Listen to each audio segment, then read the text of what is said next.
Ladies and gentlemen, this is Gail Morgan welcoming you to the Libertarian Counterpoint's Knuckleheads of Liberty podcast. You've heard their point, now listen to the counterpoint. Good afternoon and welcome to the Knuckleheads of Liberty podcast. We're coming at you on February 24th, 2021. So we are about 3 or 4 weeks into the Biden administration, probably one of the looking to be one of the worst presidencies in history. But we got some other bad leaders to speak about today too. So we'll jump into that. But before we do that, let me introduce you our panel. Up in our upper left-hand corner, we have our screaming eagle of freedom, Tim Everett, pilot in the state of California.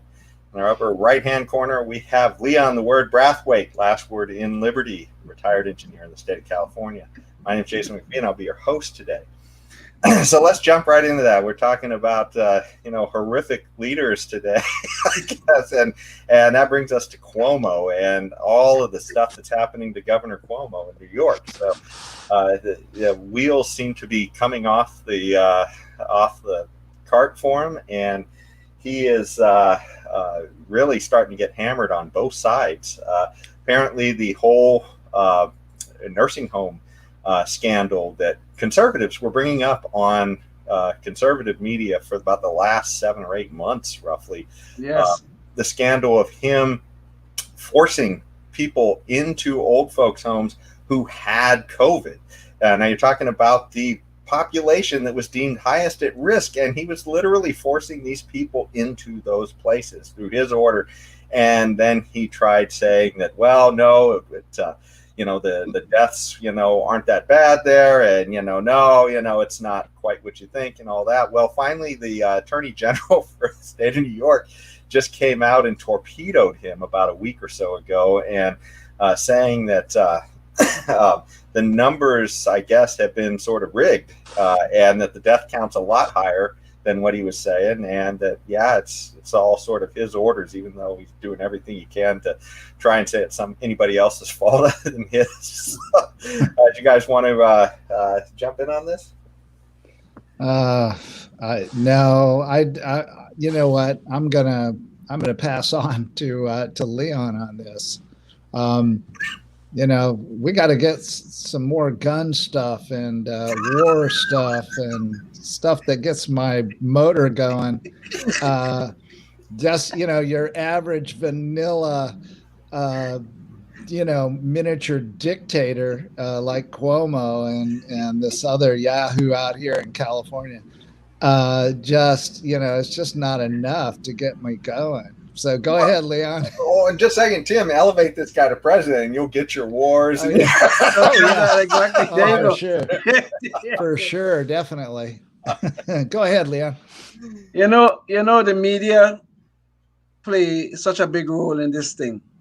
They have been covering for this man for God knows how long, especially his brother, who is an anchor on CNN. This man, at the point in time that he signed that executive order or whatever it is that forced those nursing homes to take people in, he knew that elderly folks were the most at risk. He knew. It's not to say he didn't know. At the time, he probably thought it was people over 60, okay? Which would have put me at risk also, truthfully. But it really turns out to be people at 70. But he knew that elderly people were most at risk with this thing. But yet, he forced all these nursing homes to take these elderly people in. And what happens? The virus spread like wildfire. And then to add insult to injury, this man and his administration covers up all of the deaths. Or he covered the extent of the damage that was done, the extent of it. Now that the veil is lifted, now we're trying to find out more about these things that have been going on in New York and these nursing homes. All of a sudden now, the media seem to have found religion. Now they're starting to report on it. Oh, there's a problem. As if we didn't know there was a problem 7-8 months ago. I've been hearing about this issue. Now we're starting to hear things about his bullying people. We're hearing things about the cover-up. We're hearing things about, as a matter of fact, yesterday I think it was reported that he has some issue with sexual harassment with one of his aides. Just today, I think that's what was reported. Now we started to hear about it. Even though much of this was being circulated in certain places months ago, if not years ago. But Andrew Cuomo has a Cuomo name, and the Cuomo name is golden in New York. So he was trading on this for the longest while. But now we'll find out what this man is really made of. And I think it's a good thing for the country and for New York City, New York State in particular. Well, to find out what he's made of, we'll certainly need more than CNN to look into it. His brother Chris, they've just been essentially trying to gaslight us all this last year on how he is the most amazing governor out there, and how exactly they were kind of floating him as a potential to pop into the Democrat race when it looked like they were leaderless there for a while. They weren't sure who was going to be in. His name was floated as this great leader who was going to pop in and compete against Trump for the ticket there. And it's just but it's really just beyond the pale how much of this we get. This media coverage that completely shades reality for us. Here we were told the whole time how Trump was literally the worst president ever and a terrible leader during this whole COVID crisis. And he certainly had his problems during the COVID crisis. However, he also had, Project Warp Speed, and that's gotten us to, a vaccine much faster. Fauci was, predicting that we'd have the vaccines about the times he's saying that he'll finally let us take off our mask, which is in a couple of years.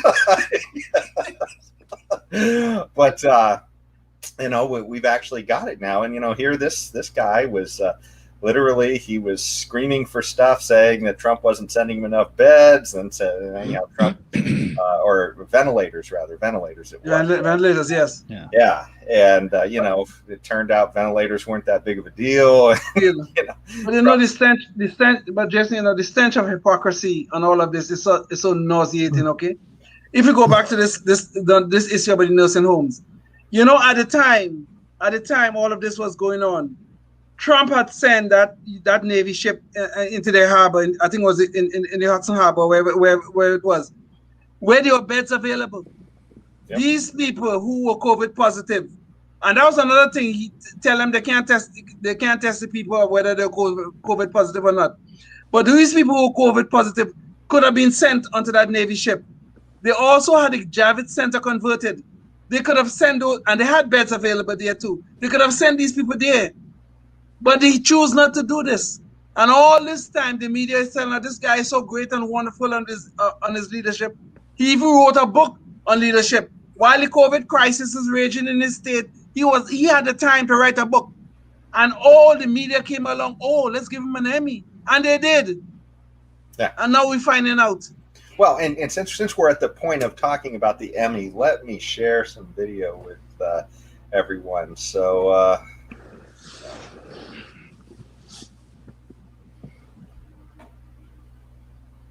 see if it's going to come up at the spot. Please welcome to the stage President and CEO of the International Academy of Television. Fortunately, I like the boyfriend. My daughters are getting tired of my jokes. To give you a little background here, this is essentially the Emmy presentation where essentially Hollywood actors and other media folk came together to give Andrew Cuomo an award for how well he was communicating on television the whole COVID crisis. Now, think about this. This guy's literally causing people to unnecessarily die in these nursing homes under his leadership.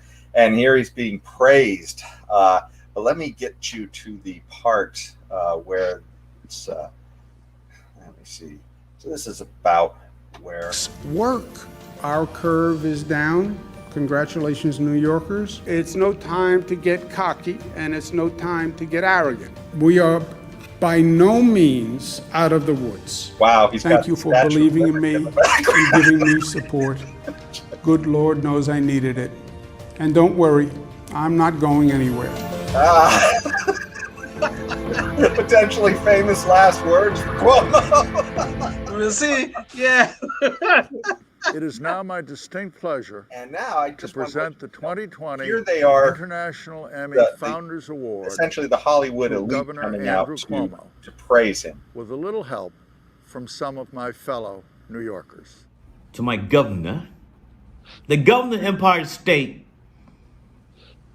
Andrew Cuomo. Congratulations, Andrew, on your much-deserved Founders Award. This is the guy who swears at Trump on television. I was trying to think of something that I could say to you that would be funny, and so I called your brother Chris, who could not understand why you were getting an Emmy since he's the one on television. In the darkest stage of the pandemic, your daily briefings live from New York gave us hope, gave us clarity, gave us the truth, and gave us something that we were not getting from Washington. Leadership. In the midst of this storm, Andrew Cuomo became the nation's governor. People across the country tuned in to his press conferences every day. Daily, I was watching his press conferences, informing us, telling us what to do. And he also said that, now that you're the love gov, you've kind of transcended politics, and now you're just part of really more, you're more of like a national sex symbol. He says you'll probably get more dates than votes. That's him saying that, not me. You did your thing during COVID.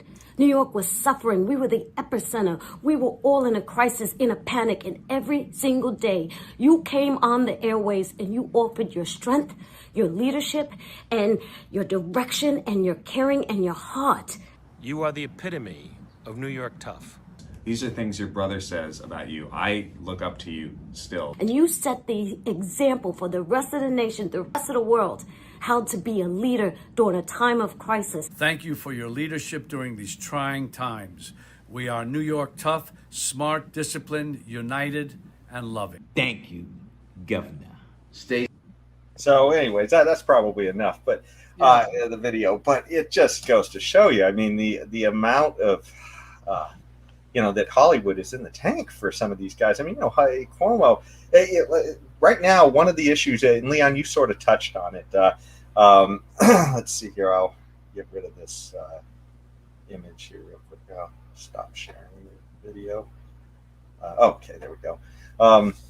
But you sort of touched on it when you were saying that, he's actually gotten to the point where he's threatening other Democrats now, too. Yes. There's other Democrat politicians in New York, and he's literally, one of them came out and said he called him on his home and said that, he was threatening him, that he'd destroy him if he didn't get behind him. That's unbelievable.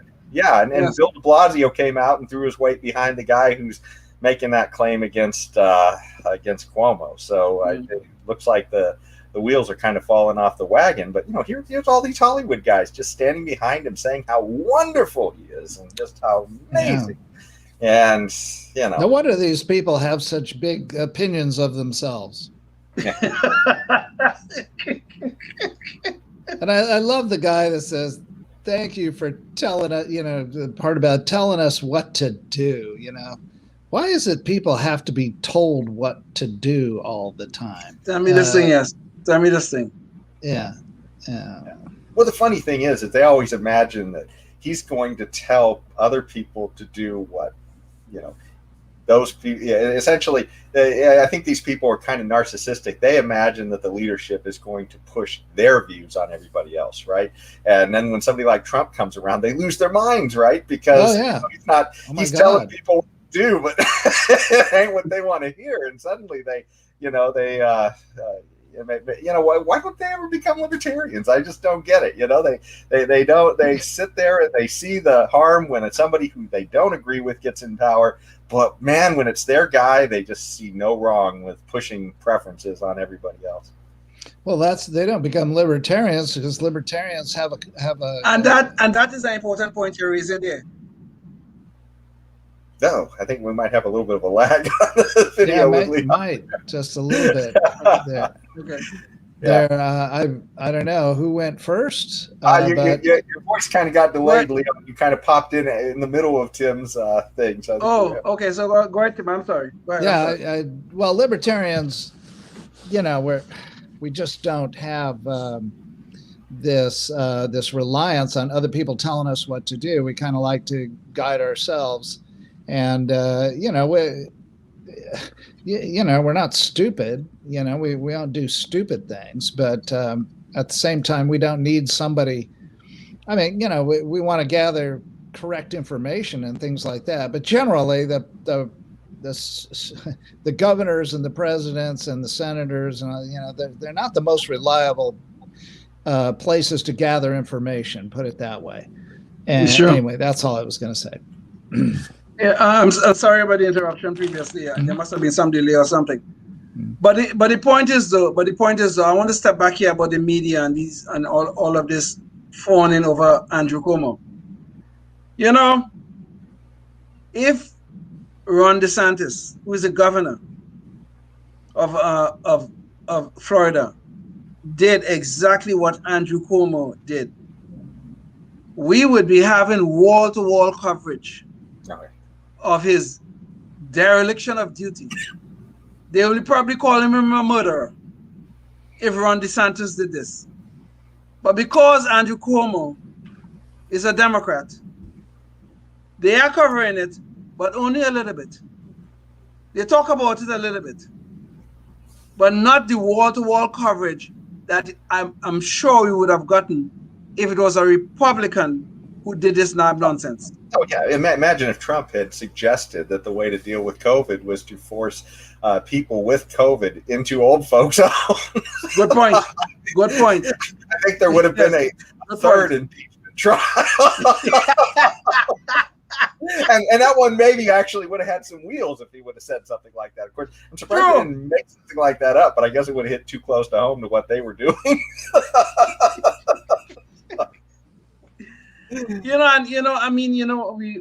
We look at these things, these COVID deaths and stuff like that. I mean, there's some real injury here, okay? And the person that show us more than anybody else about the injury from this policy that Andrew Cuomo put in place on March 25th of 2020. I don't know if you know, I think I might have mentioned this before, but Janice Dean, who is a meteorologist on Fox News.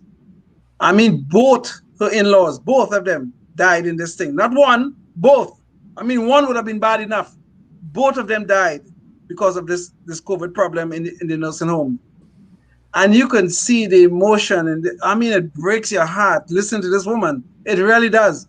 I mean, I never thought much about her. She's just on the news, she's a meteorologist. I don't think much of weather people anyway.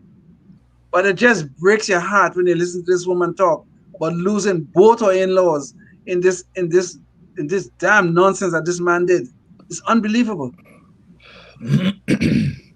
Yeah, I think it begs the question. I think this COVID period of our history is going to be one of the saddest times in our nation's history for liberty, as far as what we've surrendered for, to leaders. The idea that these people are experts and have knowledge that, they should just be telling us what to do. And in this case, essentially sending people to their deaths. I mean, I just can't imagine, a better advertisement for I guess going away from the central planning in the future, going towards more libertarian, oriented politicians, obviously his champions want more and more and more of this centralized planning. Right. Exactly. I don't know. Exactly. I mean, we have to watch that we don't.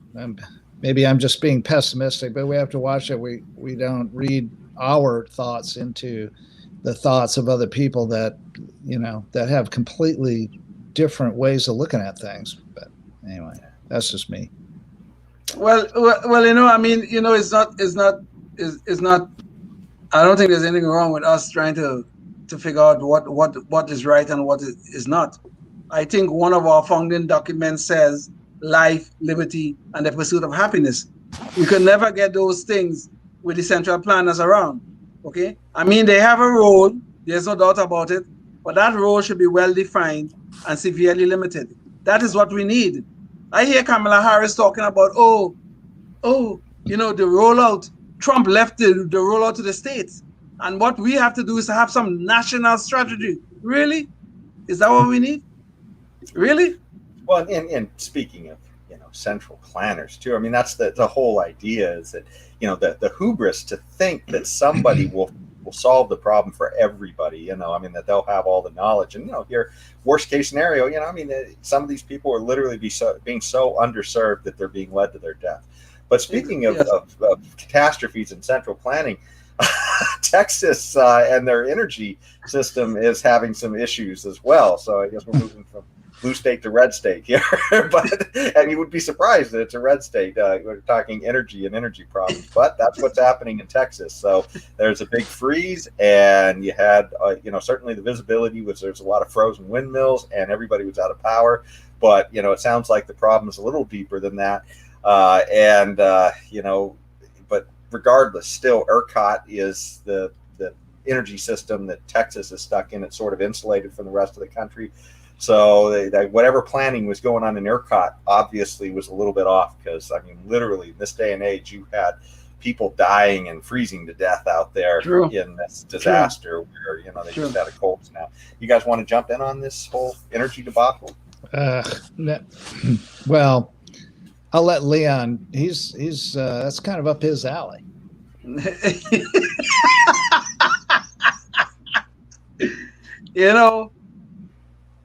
The hypocrisy here again is nauseating. But we just don't have enough time to talk about all the stupidity and damn nonsense that went on. All of the policy involving renewable. That word is false to start with. But I don't have the time to explain why using that word for that form of energy, from wind energy and solar energy, using the word renewable is false, okay? It's engineering and scientifically false, but that's a different discussion we'll have. But this whole thing started because of the windmills, okay? It is true the windmills were not weatherized, and it is true that the pipelines were not weatherized with natural gas. But what happened, with wind energy is that the windmills, they are always adversely affected by ambient temperature. As the ambient temperature drops, the wind speed becomes lower, and when the wind speed is lower, then generation is lower. That is known. Okay, that's why we have more generation in the summer than we have in the wintertime. So all the state regulators were planning for less generation of wind. That is true.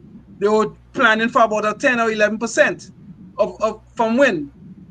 The problem is that, and what they always leave out of the equation, they were planning for 10 or 11% of generation from wind at expected temperatures. They always leave that part out.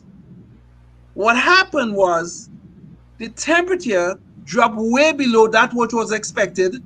The windmills were thus affected. The wind turbines were affected. They froze up. Natural gas came in and tried to make up the difference.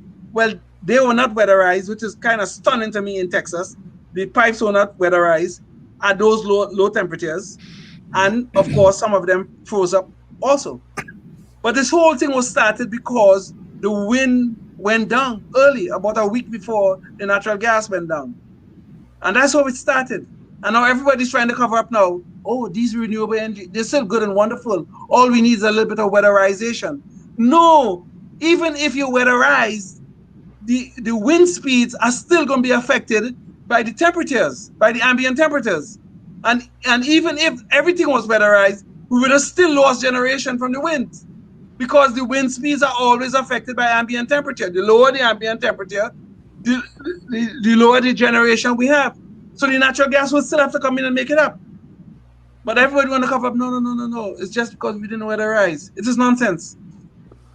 So from a pilot's standpoint, we expected the weather into Chicago to be nice and comfy, and a storm came through and dumped a bunch of freezing rain on everything. And so we couldn't get in or out of Chicago.